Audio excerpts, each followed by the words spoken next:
कभी गौर किया है, जैसे ही आप नहाने जाते हैं अचानक पेशाब का दबाव बढ़ जाता है। कभी ऐसा लगता है कि अभी तक कुछ नहीं था, लेकिन जैसे ही पानी शरीर को छूता है पेशाब की इच्छा जाग जाती है। क्या ये बस एक संयोग है या इसके पीछे कोई खास वजह छुपी है? जिंदगी में कोई भी घटना बस यूं ही नहीं होती, हर छोटी छोटी चीज के पीछे कोई ना कोई वजह होती है। अब सवाल ये उठता है कि नहाते वक्त हमें पेशाब क्यों आती है? क्या ये हमारे शरीर की कोई कमजोरी है? क्या ये किसी बीमारी का संकेत है, या फिर ये दिमाग और शरीर के बीच गहरे रिश्ते की तरफ इशारा करता है? बस सोचो, अगर ये सिर्फ शरीर का एक सामान्य काम होता तो हर कोई इसे इतना गहराई से क्यों महसूस करता?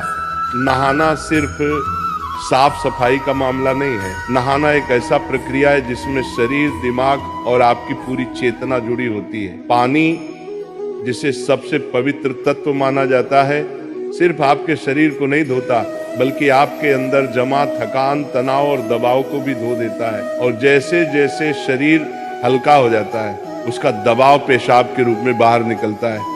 लेकिन ये तो बस सतह की बात है, असली कहानी इससे कहीं गहरी है, क्योंकि शरीर का हर अनुभव मन का भी अनुभव होता है और मन का हर अनुभव शरीर में उतरता है। तो जब आप नहाते हैं ये सिर्फ एक जैविक प्रक्रिया नहीं है, ये आपके मन और शरीर के बीच एक बातचीत है। अब सोचो, जब पानी तुम्हारे शरीर को छूता है तो क्या होता है? तुम्हारी त्वचा के हर रोम छिद्र में हलचल मच जाती है, तंत्र का तंत्र सक्रिय हो जाता है। ठंडक या गर्म पानी का एहसास दिमाग को ये बताता है कि शरीर को कुछ छोड़ने की जरूरत है, और उसका पहला तरीका पेशाब करना होता है। लेकिन ये पूरी सच्चाई नहीं है, क्योंकि अगर ये सिर्फ ठंडे पानी का असर होता तो फिर जब हम गर्म पानी से नहाते हैं तो ये क्यों होता?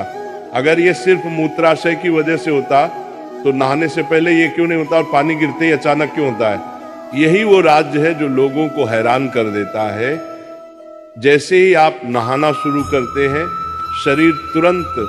शरीर आराम की स्थिति में चला जाता है, और जैसे ही शरीर आराम करता है सबसे पहले वो दबाव को रिलीज कर देता है। ये दबाव कभी पेशाब के रूप में दिखता है, कभी गहरी सांसों में और कभी थकान के एहसास में।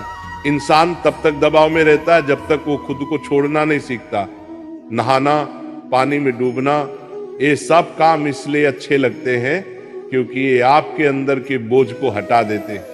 बस याद करो कि कभी गर्मी में जब तुम ठंडे पानी से नहाने बैठते हो तो पहला छींटा ही पूरा शरीर एक झटका महसूस करता है। उस झटके में शरीर कुछ देर के लिए नियंत्रण खो बैठता है, और नियंत्रण खोने से इच्छा पैदा होती है। अब आप सोचेंगे कि क्या ये हर किसी के साथ होता है? हाँ, लगभग हर किसी ने कभी न कभी इसे महसूस किया होता है। लेकिन फर्क ये है कि कुछ लोग इसे सामान्य समझकर भूल जाते हैं और कुछ इसके पीछे छुपे राज की तलाश शुरू कर देते हैं।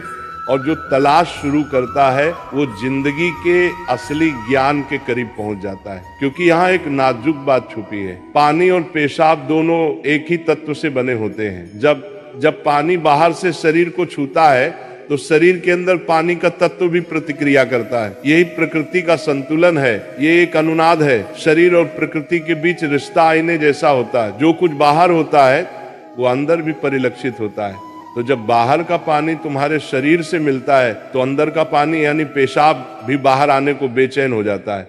लेकिन अब सवाल उठता है, क्या ये सिर्फ पानी और मूत्राशय की बात है या इसके पीछे कुछ और भी है? क्या ये किसी कमजोरी का संकेत है? क्या ये किसी बीमारी का शुरुआती लक्षण है, या बस मन और शरीर के बीच की एक बातचीत है?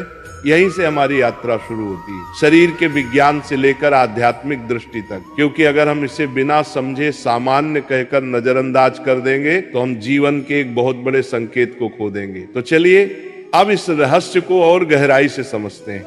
हर बार जब तुम कुछ छोड़ते हो, कुछ रिहा करते हो, तो वो तुम्हारे बोझ से आजादी देता है।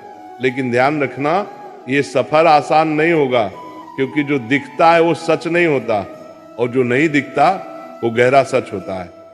लेकिन सवाल यह है कि ऐसा क्यों होता है कि कुछ लोग इसे ज्यादा महसूस करते हैं और कुछ कम? यहाँ मनोविज्ञान की भूमिका आती है। मनोविज्ञान कहता है कि हमारा मन और शरीर गहराई से जुड़े होते हैं। जैसे ही मन आराम करता है शरीर भी रिलीज होना चाहता है। इसे कैथारसिस कहते हैं। सोचो, जब तुम रोते हो तो कैसा महसूस करते हो? पहले तो भारीपन होता है, लेकिन रोने के बाद हल्कापन महसूस होता है। बिल्कुल ऐसा ही होता है, पेशाब आने में भी ऐसा होता है। ये एक तरह की साफ सफाई है, और नहाना भी ऐसी ही एक प्रक्रिया है जो आराम और तरोताजगी दोनों को जगाती है। इंसान लगातार दबावों के नीचे रहता है। तनाव, इच्छाएं, डर, गुस्सा, चाहते सब अंदर जमा रहते हैं। जब आप नहाते हैं तो पानी सिर्फ शरीर को नहीं धोता, ये आपके दबावों को भी पिघलाता है। और जैसे ही दबाव कम होता है, शरीर से छोटे छोटे रिहाई के संकेत पहले निकलते हैं। मतलब पेशाब आने की इच्छा सिर्फ जैविक नहीं है, बल्कि मनोवैज्ञानिक भी है। ये इस बात की निशानी है कि जैसे ही आप आराम में, शरीर राहत चाहता है। पानी सिर्फ शरीर को साफ नहीं करता, ये आपके अवचेतन तक पहुंचता है, क्योंकि पानी का अस्तित्व बहुत गहरा है। आप मां के गर्भ में पानी से घिरे हुए पैदा हुए थे। आपके पहले अनुभव पानी से जुड़े होते हैं। इसलिए जब भी पानी आपको छूता है, आपका अवचेतन सक्रिय हो जाता है। इसीलिए नहाना इतना सुखद लगता है। इसीलिए पानी में डूबना, किसी झील या समुंदर के किनारे बैठना इतना आरामदायक होता है। और इसीलिए जब भी शरीर पानी से टच करता है तो वह तुरंत राहत चाहता है, क्योंकि ये उसकी सबसे पहली अनुभूति होती है। हर बार जब पानी तुम्हें छूता है तो गर्भाशय का अनुभव वापस आ जाता है। गर्भ में तुम पूरी तरह आराम में थे, कोई तनाव नहीं, कोई दबाव नहीं। पानी का माहौल और राहत पाने का एहसास ही वजह है कि नहाते वक्त पेशाब आना स्वाभाविक होता है। लेकिन अब एक सवाल बचता है, क्या नहाते वक्त पेशाब आने की इच्छा सिर्फ एक सामान्य रिफ्लेक्स है, या ये किसी बीमारी का संकेत भी हो सकता है? विज्ञान मानता है कि अगर ये बहुत बार होता